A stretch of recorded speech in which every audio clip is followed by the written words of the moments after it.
Gerą vakarą, tai šiandien atsitiko toks įvykis.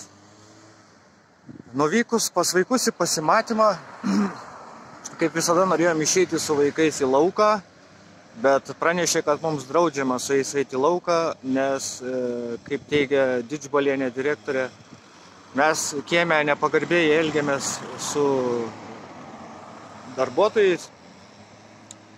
Ir todėl jie nusprendė, kad negalime eiti į lauką, nes šiaip šalta lauke ir temsta ir dar visokių priežasčių. Tada, kai sužinojau, kad negalime išeiti į lauką, nuėjau pas Didžbalienę paklausti konkrečių argumentų. Jinai pasakė, kad dėl įvykio penktadienį, o penktadienį buvo toks įvykis, kai po pasimatymo išėjęs vaikai paprašė ant suoliukų užlipti, kad ate parodyti, kai tėtis su mašina išvažiuoja. Jie buvo stumiami į vidų, kuo padarė emocinį stresą vaikams, jie pradėjo ten bliauti, verkti.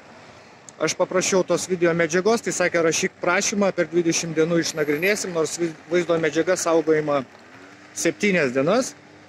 Tai jie taip sunaikintų mano argumentus ir jie sakė, kad aš ten necenzūriniais žodžiais, po to, kai kalbėjau su Didžbaliene, grįžau į tą kambariuką, kur buvo vaikai ir pasakiau savo po nosį, sumurmėjau šlykštynės ir taip toliau. Tai va taip va.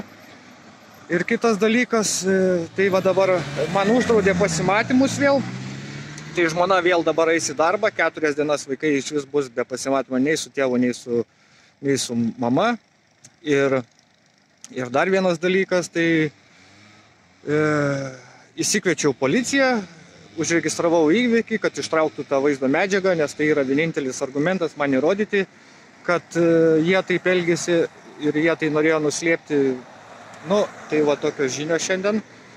Ir ką čia dar norėjau pasakyti, kad buvo šiandien dar atvažiavę iš Vilniaus vaikų teisių, lygiai susitikom 10 ryto, prabendravom iki 1 valandos su specialistais administracijos vaikų teisių iš Vilniaus. Labai draugiški žmonės buvo, tikrai kompetentingi. Jeigu visi tokie darbuotojai būtų, manau, tokių problemų iš vis niekam nebūtų iškilę, bet yra kaip yra.